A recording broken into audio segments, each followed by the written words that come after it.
तकरीबन 14 महीने पहले बनी। हमारी सरकार बनने के बाद हमने कुछ महत्वपूर्ण निर्णय आम जनता के लिए किए। हमने पुराने ढर्रे से चली हुई सरकार, जो 40 साल से रूटीन की सरकार बनी हुई थी, 40 साल से एक रूटीन से मुख्यमंत्री आते थे, मुख्यमंत्री बदल जाते थे। हमने एक ऐसी व्यवस्था की कि नए नियम बनाए और उन नियमों की सोच आम आदमी तक पहुंचे। इस प्रकार हमने फैसले लेने शुरू किए। मुख्यमंत्री बनने के बाद सबसे बड़ी चुनौती मुझे आर्थिक मोर्चे पर मिली। आर्थिक मोर्चे पर ऐसी चुनौती जहां सरकार का खजाना खाली था, दिन प्रतिदिन का खर्चा चलाने के लिए भी सरकार के पास पैसे नहीं थे। हमने दिन रात मेहनत की। मैंने खुद व्यक्तिगत तौर पर 12-12 बजे रात के 18-18 घंटे बैठकर कार्य किया। धीरे धीरे हम आर्थिक मोर्चे को मजबूत करते हुए आगे बढ़ने लगे और हमने अपना पहला बजट प्रस्तुत किया। उस पहले बजट में हमने आम लोगों की सोच को प्रकट करने की कोशिश की और हमने जो पहले वादा किया था कि हमारी सरकार बनने के बाद सभी सरकारी कर्मचारी और जो सरकारी अधिकारी थे जिन्होंने हिमाचल प्रदेश में विकास की गाथा लिखी थी, उन्हें ओल्ड पेंशन स्कीम दी जाएगी। जब आर्थिक बदहाली के मोर्चे से हम उबर रहे थे और हमने प्रयास किया और पहले ही कैबिनेट में हमने ओल्ड पेंशन स्कीम लागू की। ओल्ड पेंशन स्कीम लागू करने के बाद फिर हमें आर्थिक पाबंदियों का सामना करना पड़ा। आर्थिक पाबंदियां कैसी कि ओल्ड पेंशन स्कीम लागू करके हमें 1800 करोड़ रुपए की जो सहायता केंद्र सरकार से मिलती थी उसको बंद कर दिया गया। हमने कहा आप ये सहायता बंद कर रहे हैं, लेकिन हमारा जो अंशदान है, जो सरकारी कर्मचारियों का एनपीए के रूप में अंशदान सरकारी कर्मचारियों द्वारा दिया गया है और सरकार द्वारा दिया गया है, तकरीबन वो 9,000 करोड़ रुपए बनता था, उसे वापस कीजिए। आज तक वो 9,000 करोड़ रुपए से एक भी कौड़ी हमारे सरकारी खजाने में नहीं आई। लेकिन हमारे कदम डगमगाने वाले नहीं थे। हम मजबूती से आगे बढ़ रहे थे कि इतिहास की सबसे बड़ी आपदा इस प्रदेश पर आन पड़ी और इस प्रदेश पर इतनी अत्यधिक बारिश ने कहर भाया कि कई घर बह गए, कई मकान टूट गए और मैं पूरे प्रदेश का दौरा कर रहा था। हर जगह जो आपदा प्रभावित परिवार थे, जिनका आशियाना लुट चुका था, बह चुका था, वो आकर हमारे पास रोने लगे। कहा एक मेरा पक्का घर बड़ी मेहनत से बना, दिन रात मैंने मेहनत की, पाई जोड़कर इस घर को मैंने बनाया ताकि मैं आने वाले समय में अपना बुढ़ापा आराम से गुजार सकूं।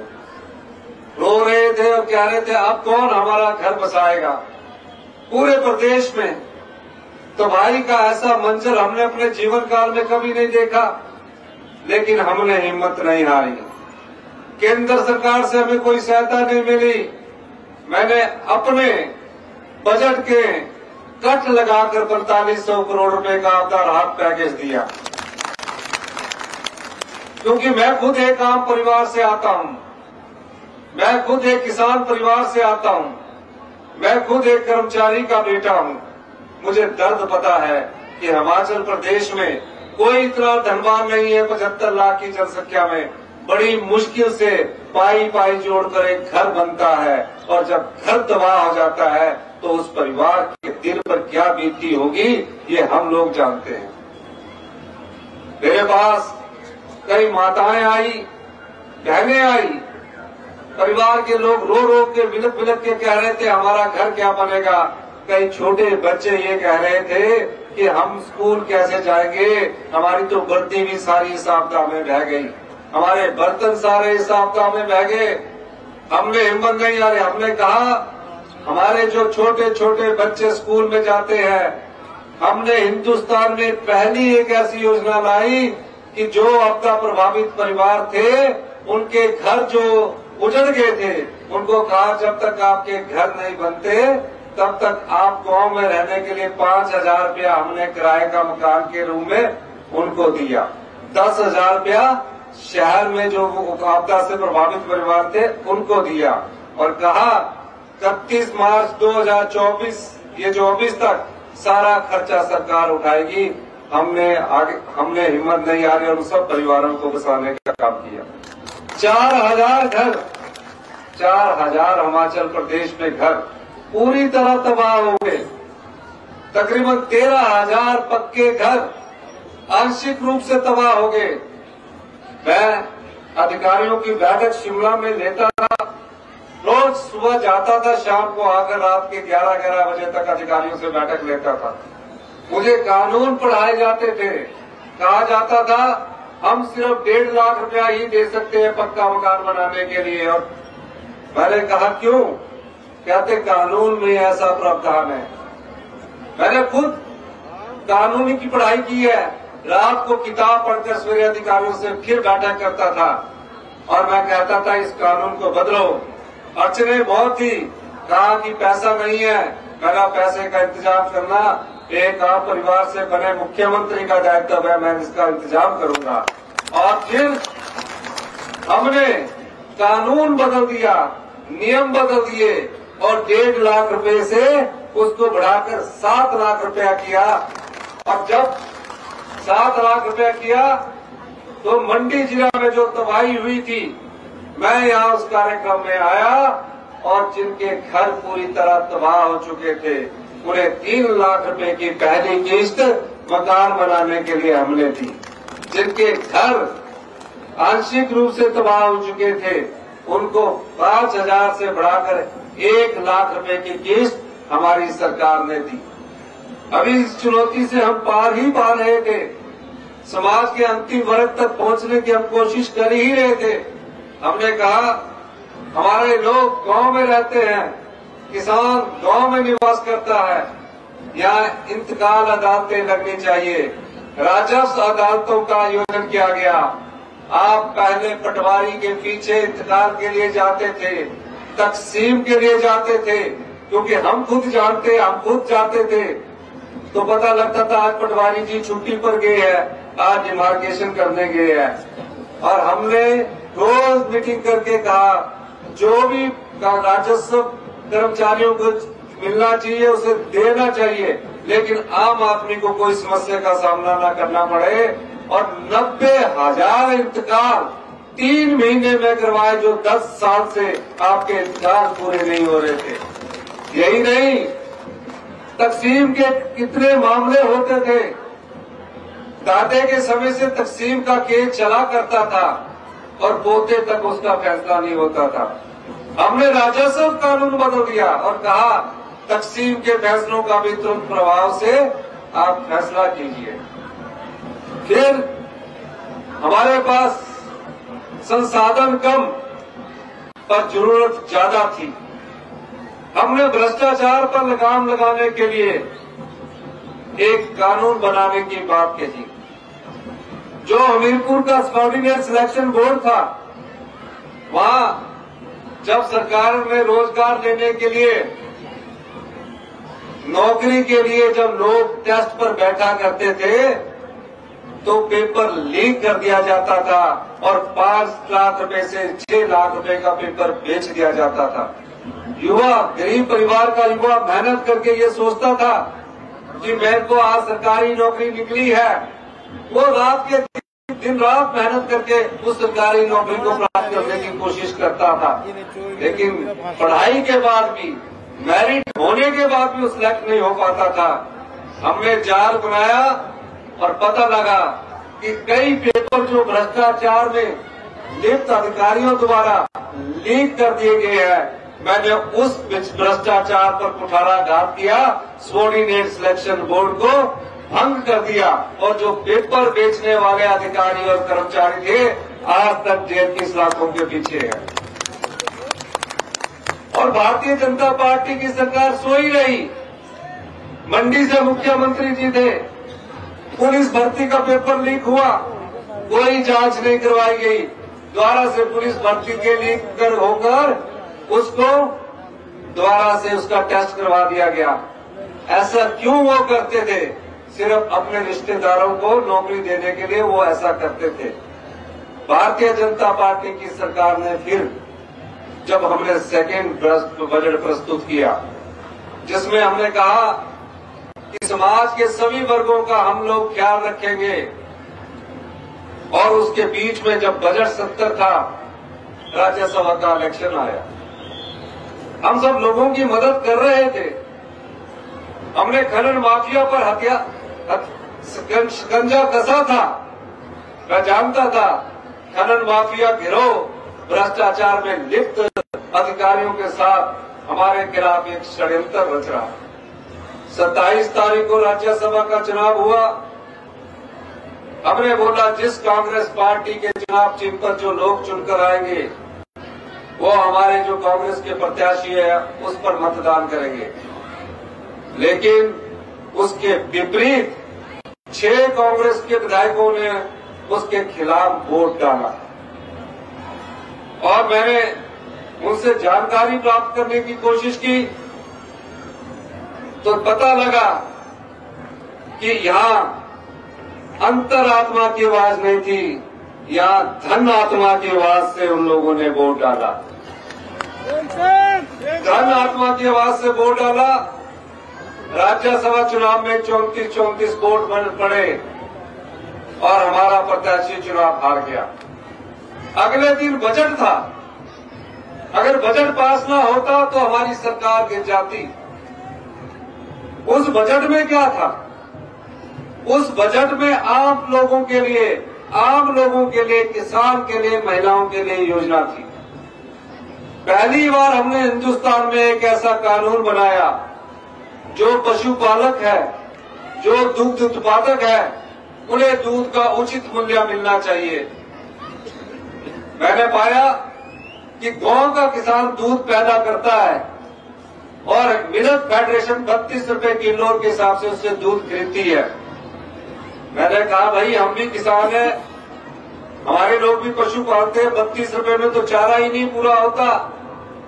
मैंने उसके लिए एक नियम बनाया और दूध के मूल्य को जो ये दूसरा बजट प्रस्तुत किया 32 रुपए से बढ़ाकर सीधे 13 रुपए बढ़ाए 45 रुपए कर दिया, ताकि गाय का दूध अगर सरकार उससे 45 रुपए किलो के हिसाब से खरीदेगी और भैंस का दूध 55 रुपए किलो के हिसाब से खरीदेगी।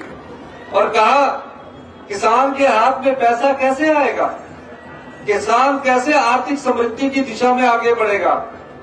90% हमारी जनसंख्या गांव में रहती है। तो मैंने एक और योजना लाई प्राकृतिक खेती की, यानी कि जो गोबर से खेती करके गेहूं उगाएगा उससे 40 रुपए किलो सरकार गेहूं खरीदेगी और 30 रुपए किलो मक्की खरीदेगी। ये क्यों लाया मैं? ताकि गांव के किसान के हाथ में पैसा आए। आर्थिक तंगी थी, महंगाई बढ़ रही थी, कर्मचारियों को हमने 4% डीए की किस्त दी। 10 साल पुरानी लायबिलिटी उनकी 10,000 करोड़ रुपए की थी। हमने कहा कि कैश लीव कैश एनकैशमेंट और ग्रेजुटी जो है वो पहले चरण में हमारे सरकारी कर्मचारियों और पेंशन भोगियों को दी जाए। अब ये बजट पास होना था। हमारे जो बेचारे पुलिस के कर्मचारी है 10 साल से 7 रुपया डाइट मनी मिलती थी, महीने की 210 रुपया डाइट मनी मिलती थी। मैंने एक ही व्यवहार में 210 से बढ़ाकर 1,000 रुपए की ऐतिहासिक दे दी। विधवाएं बहनें 1,15,000 के करीब हमारी विधवा बहनें हैं। विधवा बहनों के बच्चे पढ़ना चाहते हैं, डॉक्टर बनना चाहते हैं, इंजीनियर बनना चाहते हैं, कोचिंग लेना चाहते हैं, लेकिन कई विधवा बहनों की हमारी आर्थिक हालत ठीक नहीं है, बच्चे को पढ़ा नहीं सकते +2 के बाद। हमने उनके लिए भी योजना लाई और जितनी विधवा बहनें हैं उनके जितने भी बच्चे हैं 1,15,000 हमारी विधवा बहनों के बच्चे, उन्हें हमें पैदा होने के बाद से 27 साल तक सारा खर्चा हमारी सरकार करेगी। गरीब आदमी है जिसका बच्चा पढ़ाई करना चाहता है, पढ़ने में तेज है, आर्थिक तंगी के मन में उसके मन में आत्मविश्वास ये नहीं आ पाता कि मैं +2 करने के बाद अगर मैं डॉक्टर बनता हूं तो क्या मेरी माँ बाप मेरी फीस का पैसा दे सकेंगे। हमने उनके लिए योजना लाई और कहा 20 लाख रुपया एक परिवार का बच्चा अगर पढ़ना चाहता है 1% ब्याज के हिसाब से, हमने उसके लिए वाईएस प्रमाण ऋण सुविधा योजना लेकर आए। ये पीड़ा क्यों है? क्योंकि मैं भी आपके परिवार से निकलकर राजनीति की इस कुर्सी पर पहुंचा हूं। मैं कभी मंत्री नहीं रहा, मैं मेहनत करके आप लोगों के संघर्ष से इस कुर्सी पर पहुंचा हूं। और जिस प्रकार इस कुर्सी को चुराने की कोशिश भारतीय जनता पार्टी की सरकार कर रही है, भारतीय जनता पार्टी के नेता कर रहे हैं, वो कभी सफल नहीं होगी, क्योंकि ये आम जनता की कुर्सी है, ये किसान के बेटे की कुर्सी है, ये कर्मचारी के बेटे की कुर्सी है। इसको छीनने की कोशिश करेंगे तो आम जनता जो हमारे साथ कंधे से कंधा मिलाकर चलेगी, वो आपको उसका मुंह तोड़ जवाब देंगे। क्या आप लोग हमारे साथ कंधे से कंधा मिलाकर चलेंगे? दोनों हाथ खड़े करके बताइए। तो अगर मैं आपको ये कहना चाहता हूं, भ्रष्टाचार की लड़ाई लंबी है, भ्रष्टाचार से की कमाई पर हम कुठाराघात करते रहेंगे और जो पैसा उस भ्रष्टाचारियों ने कमाया है वो आम जनता के बीच हम लोग बांटेंगे, जिसका हमने क्रम शुरू कर दिया है। अनाथ बच्चे थे, कोई नहीं पूछता था, माता खो चुकी है, पिता खो चुके हैं, पढ़ने का कोई साधन नहीं था। हमने कहा ये अनाथ बच्चे भी हमारे राज्य के बच्चे हैं, चिल्ड्रन ऑफ द स्टेट है, इनकी भी पूरी पढ़ाई का खर्चा देंगे और 18 साल के बाद जो बच्चा पढ़ रहा होगा उसको 4,000 रुपया महीना हम पॉकेट मनी के रूप में भी देंगे। ये सरकार की दृढ़ संकल्पता है। फिर बार बार कहते थे गारंटियां कहां से पूरी करें। आप लोग आंखें बंद करके भारतीय जनता पार्टी के नेता सोए रहे, पैसा लुटाते रहे, आपका धन था, ये आपका धन है। 5 साल के लिए कुर्सी मिलती है, ये लुटाने के लिए नहीं होती, ये किसान की सेवा के लिए होती है, महिलाओं के सम्मान के लिए होती है, युवाओं के रोजगार के लिए होती है और आम आदमी के मान सम्मान को बढ़ाने के लिए होती है। पैसा लूटता रहा, शराब के ठेके रिन्यू होते रहे, एक शराब के ठेके नए बनते रहे, उसमें आए 160 करोड़ रुपए होते रहे रिन्यू करके। हमने शराब के ठेकों की नीलामी की, 160 से 500 करोड़ रुपया आपको आय के रूप में बढ़ाया। कहा गारंटियां कैसे पूरी होगी? हमने कहा हम पूरे करेंगे। और मैंने 18 साल से उम्र की जो हमारी बेटी है उसके शरीर के अंतिम सांस तक उनको 1,500 रुपए देने की हमने घोषणा की। 1 अप्रैल 2024 से हमारी पिछले वित्तीय वर्ष से फॉर्म हमने बांटने शुरू कर दिए हैं। जितनी भी महिलाएं 18 साल की उम्र पार कर चुकी होगी, हमारी सरकार उन सभी बेटियों से लेकर, विधवा बहनों से लेकर, माताओं से लेकर, अपने जो 60 साल से 70 साल से 80 साल से 40 साल से 50 साल की महिलाएं, हमने 1,500 रुपए देने का भी पैसे का प्रावधान किया। ये पैसा आएगा कहां से? ये पैसा आपका है। ये पैसा नियम कानून बदलकर भ्रष्टाचार पर चोट करने के बाद हमारे पास आया है, जो मैं आपको बांटना चाहता हूं। आपका अधिकार है, और मैं एक और बात कहना चाहता हूं भारतीय जनता पार्टी के नेताओं को, हमारी लड़ाई लोकतंत्र को बचाने के लिए है। और जो लोग चुराकर लोकतंत्र पर अपनी गद्दी पर बैठना चाहते हैं, जनता उन्हें कभी माफ नहीं करती है। मैं जानता हूं आज आप 9 दिन पंचकुला के ललित होटल में ठहरे। ऐसी क्या डर है आप में कि आपको पंचकुला के ललित होटल से प्राइवेट प्लेन द्वारा देहरादून ले जाया गया, वहां से ऋषिकेश ताज होटल में 7 स्टार होटल में चुन कर गए हैं। जनता विधायक आप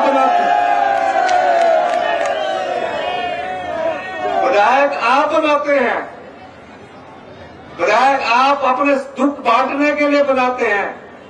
9 दिन से वो जैसे कोई गडरिया अपनी भेड़ों को लेकर चलता है, उस तरह उनको लेकर वो ऋषिकेश ताज होटल में चले गए।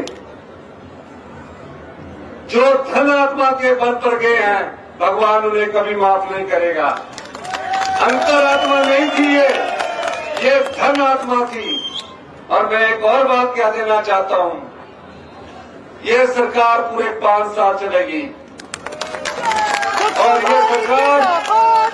ये सरकार आम आदमी की सरकार है।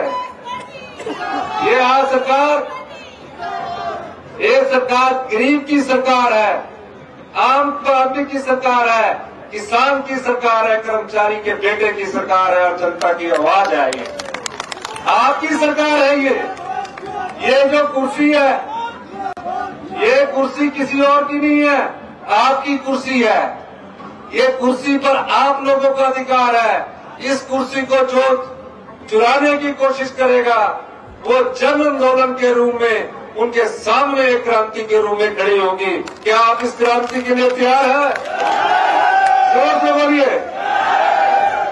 तो मैं ये कहना चाहता हूं जयराम ठाकुर जी को और भारतीय जनता पार्टी के नेताओं को, कोई ऐसा, ये जो 9 विधायक गए हैं जिसमें 6 कांग्रेस के विधायक गए हैं, इनको इनके परिवार से तो मिलने दो, इनको इनके परिवार के पास तो आने दो। अब उनको ऋषिकेश लेके डर, जनता का डर है ये। और लोकतंत्र में जनता सर्वोपरि होते हैं, नेता कोई बड़ा नहीं होता। ताकत आपके हाथ में है, आपके हाथ में वोट की ताकत है। समय आएगा लोकसभा चुनाव में इन्हें मजा चखाने का। और जो लड़ाई हमने शुरू की है कि भ्रष्टाचार को खत्म करने के लिए, आम आदमी तक अपनी योजना को ले जाने के लिए, उसके लिए हमारी कांग्रेस की सरकार कृत संकल्प है, दृढ़ संकल्प है। ईमानदारी से, नैतिकता से, पारदर्शिता से हम सरकार चलाते हैं। इन्हीं शब्दों के साथ मैं एक बार फिर आप लोगों का धन्यवाद करना चाहता हूं, इस आशा के साथ कि आज आपकी आवाज हिमाचल प्रदेश के कोने कोने तक जानी चाहिए।